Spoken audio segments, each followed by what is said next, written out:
Beda dengan pemilu 2019, pada pemilu 2024 tidak akan ada debat khusus calon presiden maupun calon wakil presiden. Apakah format baru ini bisa mengeksplorasi kemampuan para kontestan? Dan siapa yang diuntungkan dari perubahan format debat ini? Kita akan berbincang dengan perwakilan 3 narasumber yang mewakili tim kampanye masing-masing Capres-Cawapres. Bergabung bersama kami juru bicara Timnas Anies Mohaimin, Usama Abdul Aziz, juru bicara TKN Prabowo Gibran, Viva Yoga Mauladi, dan juru bicara tim TPN Ganjar Mahfud, Aryo Seno Bagaskoro. Selamat malam semuanya. Selamat malam. Selamat malam. Baik, Bung Usama, Timnas ini mengirim usulan format debat ke KPU. Apa saja poin-poinnya dan apakah itu disetujui oleh KPU dengan mengajak bicara dari Timnas Amin untuk memformulasikan debat Capres-Cawapres itu? Ya, pada dasarnya dari Timnas Amin kami menerima apapun format debatnya. Kami siap untuk menghadapi itu semua. Tapi yang kami sayangkan adalah kami pernah diundang oleh KPU tanggal 29 November untuk membahas hal ini. Dan disepakati di rapat tersebut bahwa untuk format debat akan dimintakan usulan dari tiap-tiap paslon. Seperti apa aspirasi dari tiap-tiap paslon perwakilannya. Nah, kami dari meeting 29, tanggal 1 kami kirimkan surat usulan dari kami, usulan terkait format debat ini. Tapi saat kami kirimkan, ternyata KPU secara sepihak sudah memutuskan format debat tersebut. Ini ada keanehan di sini. Apa yang disepakati di rapat tanggal 29 tidak dijalankan. Tiba-tiba secara sepihak itu diputuskan dengan sendirinya. Jadi tidak dilibatkan ya? Tidak dilibatkan untuk membuat format debat ini?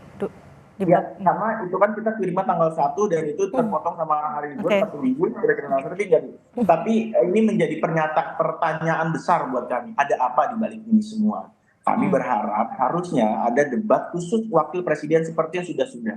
Dan jawaban dari Ketua KPU menurut kami tidak rasional.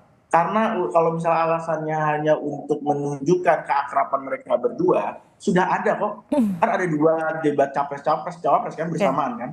Nah, kan dibutuhkan satu format khusus yang memang dimunculkan cawapresnya. Cawapres ini bukan ban serep, cawapres ini juga harus muncul gitu. Baik. Jadi jangan disepelekan juga cawapres ini. Jadi memang itu harus ada seperti format-format yang sudah ada sebelumnya. Baik, Pak Viva, bagaimana menilai perubahan format debat ini dari TKN Prabowo Gibran? Prinsipnya dari TKN Prabowo Gibran mengikuti Undang-Undang Nomor 7 Tahun 2017 tentang Pemilu, pasal 277 ayat 1 yang itu kemudian diturunkan di peraturan KPU nomor 15 tahun 2023 pasal 50 ayat 1 soal debat sebagai bagian dari metode kampanye. Sudah diatur seluruhnya, Mbak Cindy, soal debat, metode, kemudian moderatornya, materinya, dan lain sebagainya. Persoalan teknis soal debat Cawapres, mau model apapun, TKN Prabowo Gibran siap. Apakah sendiri-sendiri atau didampingi sama calon presiden, siap. Oke, kan pertanyaannya kalau tidak ada debat oleh KPU. Jangan kemudian menuding TKN Prabowo Gibran itu tidak siap. Kita siap lahir batin. Mau ada debat, bagaimana modelnya, narasinya, materinya, dan strukturnya, kita siap. Oke, mengikut. Baik, tapi sebelum saya ke Mas Seno terlebih dahulu. Mas Seno, TPN juga mempertanyakan tidak ada debat khusus ya?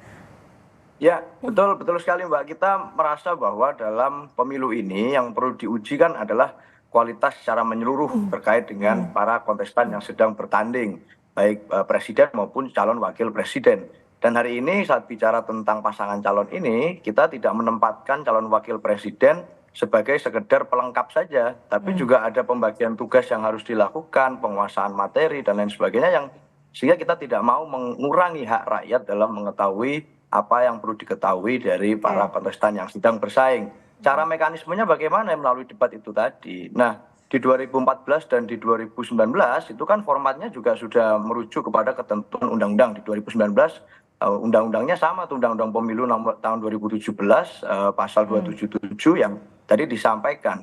Nah, pertanyaannya kenapa kok tiba-tiba berubah saat ini gitu kan? Apakah kemudian format debat sebelumnya yang menempatkan capres 3 kali dan cawapres 2 kali Oke. seperti yang kita baca di undang-undang itu interpretasinya salah gitu. Oke. Kan setahu saya juga tidak begitu. Maka ada apa sih, kenapa kok harus seperti ini? Saya rasa kalau dari ketiga pasangan calon kan sudah menyatakan kesiapannya semua dengan format yang sudah ada. Saya rasa Oke. itu, Mbak. Baik.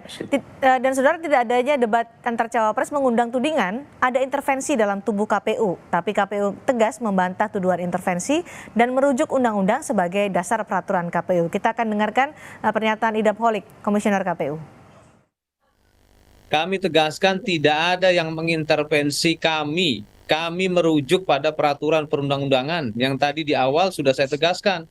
Pasal 277 ayat 1 beserta penjelasannya itulah yang menjadi rujukan kami dalam menyusun pasal 50 ayat 1 peraturan KPU nomor 15 tahun 2023. Sekali lagi kami tegaskan tidak ada yang mengintervensi KPU.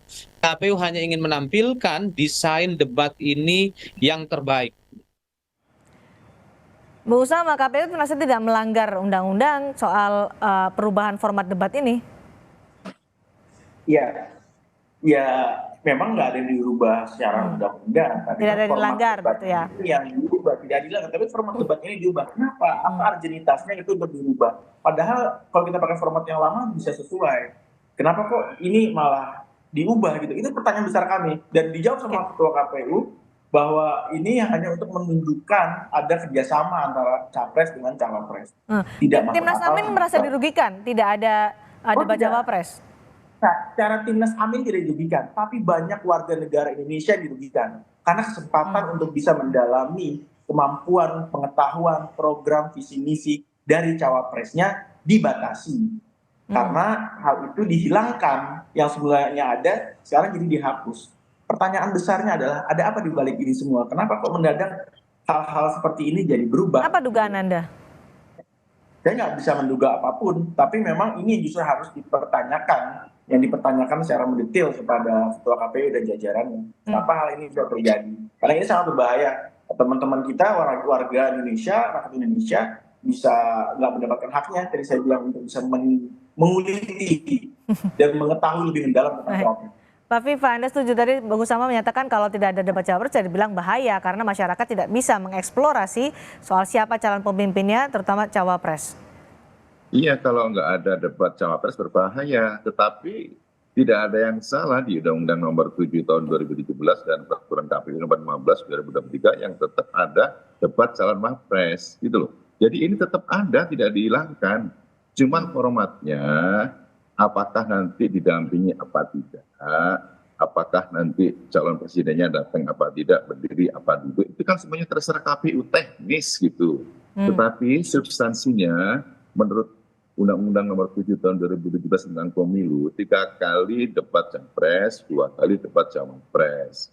Kalau semuanya hadir juga tidak apa-apa, tapi proporsinya. Kalau debat cawapres, ya debat cawapres. Apakah di situ hanya datang capres, hanya duduk atau berdiri? Itu semuanya terserah kepada KPU. Tapi jangan kemudian ada tudingan debat cawapres dihilangkan.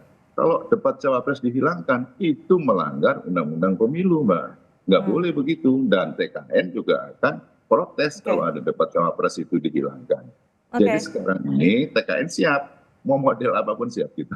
Baik, Mas Eno, tanggapan Anda, KPU merasa tidak melanggar undang-undang. Pak Viva tadi juga menyatakan bahwa toh ini juga tetap diberikan porsi cawapres untuk berdebat meskipun bersama dengan capres, tidak dibuat khusus begitu. Ya, saya kira undang-undangnya yang mengatur itu sudah jelas kan, Mbak. Artinya ada penjelasannya di pasal 277 itu tentang 3 kali debat capres dan 2 kali debat cawapres. Pada dasarnya secara prinsip kami, mau itu Pak Ganjar, Pak Mahfud, mau debat capres-cawapres itu nanti diinterpretasi didampingi oleh masing-masing pasangan, mau didampingi oleh ketua tim sekalipun, misalnya KPU minta seperti itu, didampingi oleh keluarga sekalipun, kita siap aja. Mau ngapain aja kita siap. Baik, Mas Eno. Nah, artinya dalam pelaksanaan ini kan kita cuma tanya kenapa kok rule of the game-nya berubah yang awalnya 2019 sudah. Kalau Anda mempertanyakan itu, menurut Anda ada yang diuntungkan dari perubahan format ini?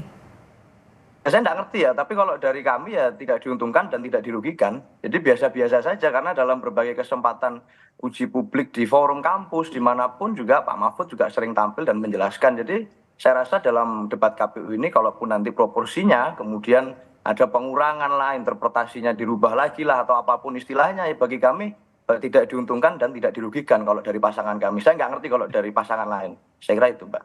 Tidak tahu dari pasangan lain. Singkat saja, apakah Anda dirugikan atau siapa yang diuntungkan menurut Anda, Bung Sama? Nanti saya akan tanyakan kepada Pak Viva juga. Lagi-lagi kami sama sekali tidak dirugikan. Sekali lagi Amin itu sangat siap, apalagi Caimin sudah berpengalaman lama sekali. Oke. Tidak sama sekali dan sama sekali tidak ada dirugikan. Bahkan kami Adakah siap menguntungkan dengan pihak tertentu? Tidak juga?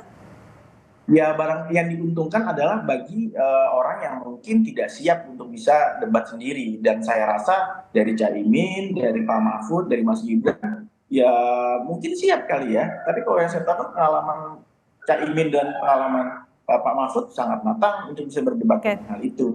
Pak Viva silakan, terakhir untuk Pak Viva. Ya silakan format KPU apapun, dan kita tidak ada untungnya, tidak ada ruginya juga format apapun karena sudah tercantum di 8 asta cita, 17 program prioritas dan 8 prioritas tertepat, dan semuanya itu akan kita diskusikan melalui debat Capres Cawapres. Kita siap. Kita tunggu nanti bagaimana mengeksplorasi calon-calon pemimpin kita dalam debat yang akan diselenggarakan KPU 5 kali. Terima kasih Bung Sama, terima kasih Pak Viva, terima kasih juga Mas Eno sudah berbagi di Sapa Indonesia Malam.